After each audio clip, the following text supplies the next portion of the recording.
Assalamu alaikum everyone. Hope you all are doing good. Do like, subscribe and follow the channel. We are in the last part of our recipe book development, that is the update and the delete operation. In the previous part we have done the add, the search and everything. The links of the previous parts could be found in the description. So let's begin. So let's first see what we did in the last. So let's execute. And in the recipe manager, my user selects a particular category and he can get the list right here. And if my user selects a particular recipe from here, he can get the ingredients and the recipe right here. Now what we need to do is update and the delete. So let's see how we can do that. So first of all, let's go to the delete operation.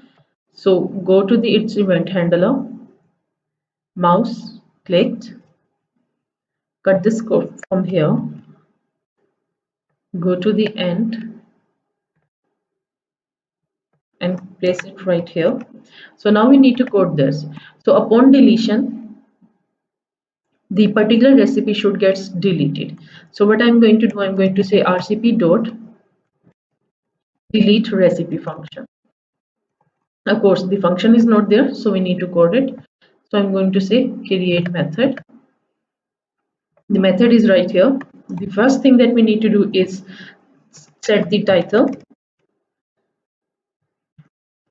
so that our model knows that which recipe needs to be deleted, and then rcp dot delete recipe. Of course, the function is not there, so we need to create a method.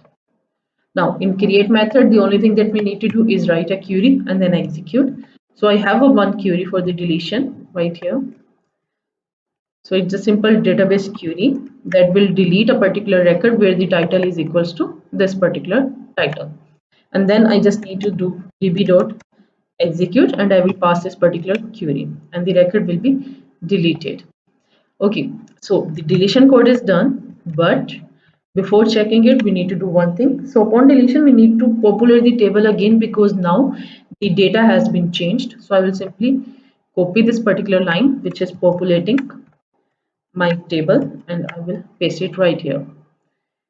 Also, upon population, we need to clear the ingredient and the recipe text boxes as well. So I will say txt ingredients dot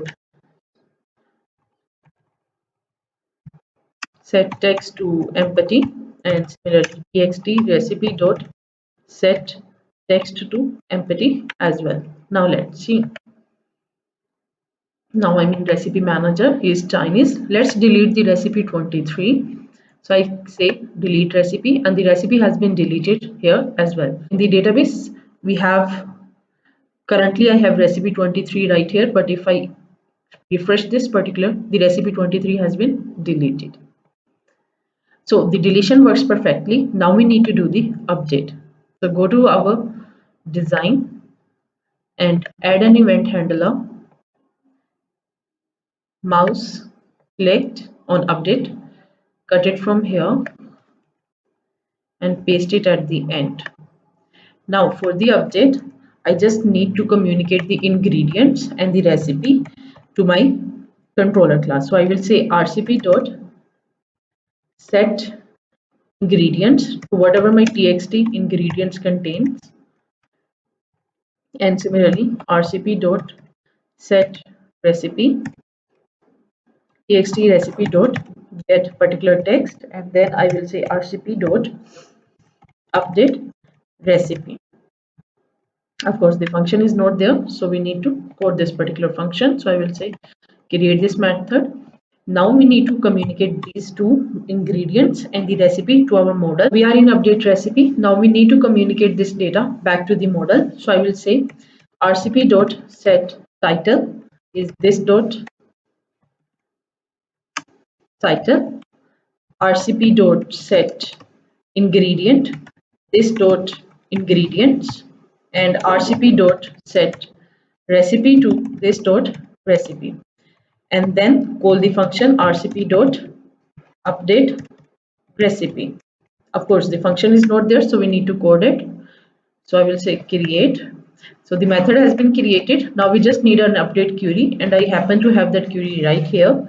So copy and paste this particular query here. Now we just need to execute this. So db dot execute, insert update query, and pass this particular query. Now let's see the execution. So recipe manager. So I have a particular recipe A. Let's update its ingredient ABC and say update recipe. Go to the A2, go to the A, and the recipe ingredient has been updated. If we go to our database, we can see this update as well. Here, the ingredient is ABC. So this was all about the recipe book at a very basic level. Hope these tutorials have helped you to understand the very basics of the Java GUI swings as well. So good luck everyone. Have a good day. Allah Hafiz, and do not forget to like, subscribe and follow the channel.